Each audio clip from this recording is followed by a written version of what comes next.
தோழி உங்கள் அன்பை வரவேற்கும் கௌசல்யா டைரி. எல்லாரும் நல்லா இருப்பீங்கன்னு நினைக்கிறேன். நானும் நல்லா இருக்கேன். வீடியோக்குள்ளே போகிறதுக்கு முன்னாடி இன்று பிறந்தநாள் கொண்டாடும் சிறியவர்களுக்கும் பெரியவர்களுக்கும் என் மனமார்ந்த வாழ்த்துக்கள். இன்றைக்கி வீடியோவில் நீங்கள் என்ன பார்க்க போகிறீங்க அப்படின்னு பார்த்தீங்கன்னா, ஒரு குட்டி ஸ்டோரி மாதிரி தான் உங்கள் கூட நான் ஷேர் பண்ண போகிறேன். அது மட்டும் இல்லாமல் என்னுடைய ஒன் டே லைஃப் எப்படி போகுது, காலையில் 9 மணிக்கு ஆரம்பித்தா நைட்டு 8 மணி வரைக்கும் என்னுடைய லைஃப் எப்படி போகுது அப்படின்றத பற்றி தான் ஒரு லாக் மாதிரி நீங்கள் பார்க்க போகிறீங்க. இந்த வீடியோ உங்களுக்கு இன்ட்ரெஸ்ட்டாக பிடிக்கும்னு நான் நினைக்கிறேன்.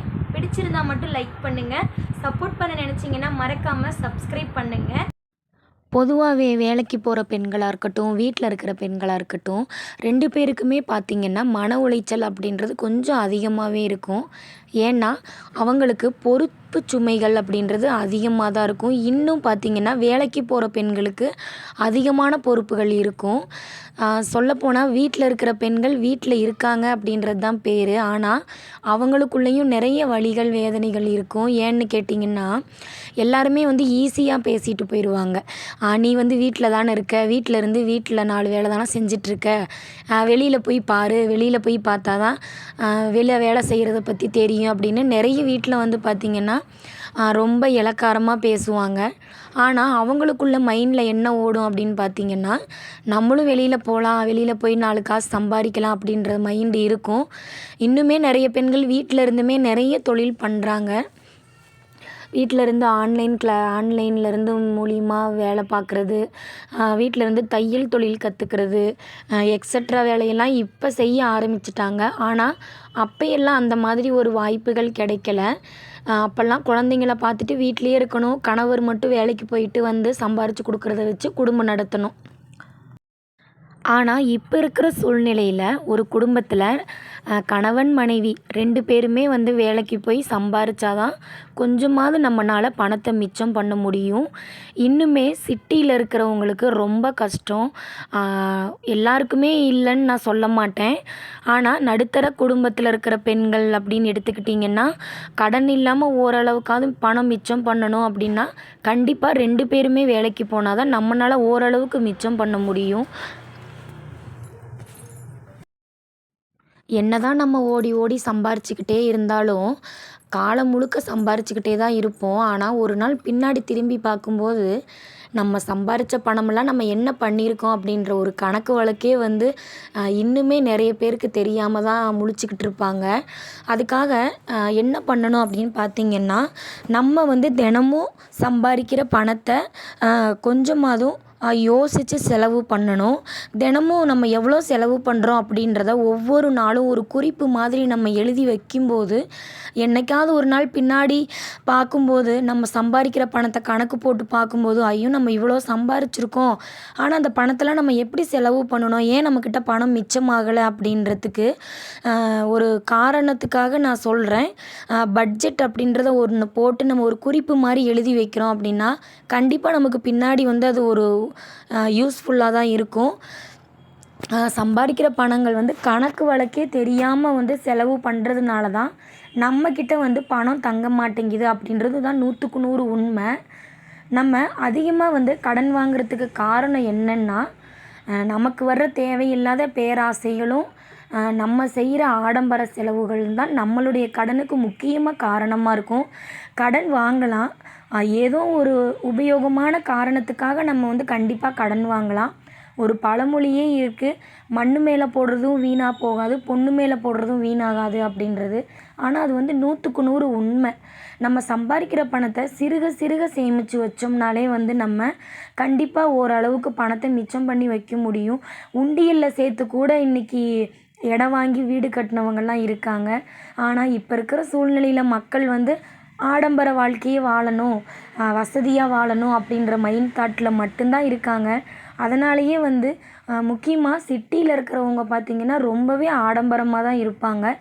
கிராமத்துலலாம் பார்த்திங்கன்னா இன்றைக்கி சிட்டியில் 1000 ரூபா செலவு பண்ணுற காசு கிராமத்தில் இருந்தோம்னா அந்த 1000 ரூபாயை வச்சே நம்ம வாரம் முழுக்க நம்மளுடைய குடும்ப செலவை பார்த்துடலாம். ஆனால் சிட்டியில் இருந்துக்கிட்டு ஒரு பொருளையும் போய் நம்ம கடையில் வாங்குறதுனாலையும், ஆசைப்பட்டு குவாலிட்டியாக வாங்குகிறோம் அப்படின்ற பேரில் டிபார்ட்மெண்ட் ஸ்டோரில் போய் வாங்குறது, அக்கம் பக்கத்தில் அது வாங்கியிருக்காங்க இது வாங்கியிருக்காங்க அப்படின்னு அவங்க வாங்கின பொருளையே நம்ம போய் வாங்குறது, இது எல்லாமே வந்து பார்த்திங்கன்னா ரொம்ப ஆடம்பர செலவுகள் தான். முடிஞ்ச வரைக்கும் நம்ம பணத்தை மிச்சம் பண்ணிட்டு நம்ம கையினால் என்னென்ன பொருட்களை செஞ்சு நமக்கு வீட்டில் செய்ய முடியும் அப்படின்றத பார்த்துட்டு முடிஞ்ச வரைக்கும் நம்ம வீட்டிலையே நிறைய பொருட்களை செஞ்சு நம்ம சமையலுக்கு பயன்படுத்தலாம். அதுக்கு வந்து நிறைய டிப்ஸுகள்லாம் இருக்குது. இப்போ தான் இருக்குது யூடியூப் அப்படின்னு. மசால் பொடி அரைக்கிறதுலேருந்து ஜீரகப்பொடி அரைக்கிற வரைக்கும் எல்லாத்தையுமே போடுறாங்க. முடிஞ்ச வரைக்கும் வீட்டில் இருக்கிற பெண்கள் அதுக்கெல்லாம் பார்க்க டைம் இருந்ததுன்னா யூடியூப்பை பார்த்து வீட்டில் இருந்தே என்னென்ன நம்மளால் செஞ்சு நம்மளால் பணம் மிச்சம் பண்ண முடியும் அப்படின்றத பார்த்து இன்னும் தாராளமாக பண்ணலாம். காலம் முழுக்க சம்பாரித்து நம்ம பணத்தெல்லாம் என்ன பண்ணணும் அப்படின்னு பின்னாடி ஒரு நாள் திரும்பி பார்க்கும்போது நம்மக்கிட்ட எதுவுமே இருக்காது. பார்த்திங்கன்னா நம்ம 10 வருஷம் 15 வருஷம் வேலை செஞ்சுருப்போம். ஒரு நாள் லீவு போடாமல் வேலைக்கு போயிருப்போம், உழைச்சிருப்போம். ஆனால் நம்மக்கிட்ட எதுவுமே இல்லையே, ஏன் பணம் தங்க மாட்டேங்குது அப்படின்ற ஒரு காரணம் தெரியாமையே போயிடும். அதனாலேயே வந்துங்க நம்ம செலவு பண்ணுற பணத்தை ஒவ்வொரு நாளும் ஒரு குறிப்பு மாதிரி எழுதி வச்சோம் அப்படின்னா கண்டிப்பாக பின்னாடி நமக்கு வந்து ஒரு மன உளைச்சலாகாமல் இருக்கும். சரி பரவாயில்ல, நம்ம சம்பாரித்த பணத்தெல்லாம் நம்ம மாதம் மாதம் இதுக்காக செலவு பண்ணியிருக்கோம், இவ்வளவு வாங்கியிருக்கோம் அப்படின்ற ஒரு கணக்கு வழக்கு அப்படின்றது நமக்கு கண்டிப்பாக இருந்தே ஆகணும். அதை யாருனாலையுமே அவ்வளோவா ஃபாலோ பண்ண முடியாது. முடிஞ்ச வரைக்கும் அதை ஃபாலோ பண்ணுன்னு பார்த்தோம் அப்படின்னா கண்டிப்பாக நமக்கு அது உபயோகமாக தான் இருக்கும். இன்னுமே வந்து நம்ம தேவையில்லாத செலவுகள் என்னென்ன பண்ணுறோம் அப்படின்றதும் அதில் தெரிஞ்சிடும். அதை வந்து நம்ம கம்மி பண்ணிக்கலாம். இப்போ வந்து 100 ரூபா நம்ம அசால்ட்டாக செலவு பண்ணிட்டோம். நாளைக்கு ஒரு செலவுக்கு பணம் இருக்கா அப்படின்னு யோசிக்கும்போது நம்ம கையில் பணம் இருக்காது. அப்போ அந்த மாதம் லிஸ்ட்டை எடுத்து பார்க்கும்போது போன மாதம் நம்ம இதெல்லாம் தேவையில்லாத செலவு பண்ணியிருக்கோம் அப்படின்னு அதை கட் பண்ணிக்கிட்டோம்னா அடுத்த மாதம் நமக்கு அந்த 1000 ரூபா மிச்சமாகும். அது உண்மையாகவே ரொம்பவே நமக்கு ஒரு யூஸ்ஃபுல்லாக தான் இருக்கும். பட்ஜெட் போட்டு நம்ம என்றைக்குமே வாழ்க்கையே வாழணும். இன்னொரு விஷயம், நம்ம பெரிய தப்பு என்ன பண்ணுவோம் அப்படின்னு பார்த்திங்கன்னா அடுத்தவங்களுக்காகவே நம்ம வந்து 3/4வாசி செலவு பண்ணுவோம். ஏன்னா தற்பெருமைக்காக செலவு பண்ணிடுவோம்.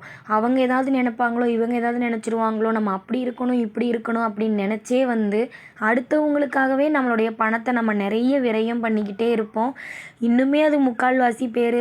இன்ஃபேக்ட் நானும் தான். அதாவது நம்ம இதை பண்ணினா தான் நமக்கு ஒரு மரியாதை, இதை பண்ணினா தான் நமக்கு ஒரு மதிப்பு அப்படின்னே வந்து நம்மளாக நம்ம மனசுக்குள்ளே நினச்சிக்கிட்டு நம்ம வந்து செலவு பண்ணுவோம். அதுவுமே வந்து ஒரு மிகப்பெரிய தவறு தான் நான் சொல்லுவேன். யாருக்காக செலவு பண்ணாலும் எதுக்காக செலவு பண்ணாலும் அதுலேயும் நம்ம வந்து ஒரு கணக்கு வழக்கு போட்டு இன்றைக்கி இந்த பணத்தை செலவு பண்ணிட்டோம்னா நாளைக்கு நமக்கு பணம் இருக்குமா அப்படின்றத யோசித்து தான் நம்ம செலவு பண்ணணும். ஆசைகளையும் ஆடம்பரத்தையும் குறைச்சிக்கிட்டாலே நம்ம லைஃப் ரொம்ப நல்லாயிருக்கும். அவ்வளோதான் மக்களே, இன்றைக்கி இந்த ஸ்டோரி உங்களுக்கு பிடிக்கும்னு நான் நினைக்கிறேன். என்னோடய ஒன் டே லைஃப் இப்படி தான் போகும். நைட்டு 8 மணி ஓவர் ஆயிடுச்சு. வேலை முடிஞ்சு வீட்டுக்கு போய் இன்னி சமைச்சு சாப்பிட்டுட்டு தூங்குறதுக்கு மணி 10 மணி இல்லைனா 11 மணி ஆயிரும். அவ்வளோதான் மக்களே, என்னுடைய ஒன் டே லைஃப்பும் இந்த ஸ்டோரியும் உங்களுக்கு பிடிக்கும்னு நான் கண்டிப்பாக நினைக்கிறேன். இன்றைக்கி நிறைஞ்ச பௌர்ணமி, வானம் பார்க்க ரொம்ப அழகாக இருந்துச்சு. இந்த நிலா வெளிச்சத்துலேயே நாங்கள் சாப்பிட்டுட்டு இன்றைக்கி மொட்டை மாடியிலேயே படுத்து தூங்கிட்டோம். கண்டிப்பாக லைக் பண்ணி ஷேர் பண்ணி மறக்காமல் சப்ஸ்கிரைப் பண்ணுங்கள். அனைவருக்கும் இனிய இரவு வணக்கம். இன்னொரு நல்ல வீடியோவில் உங்களை சந்திக்கிறேன். மிக்க நன்றி.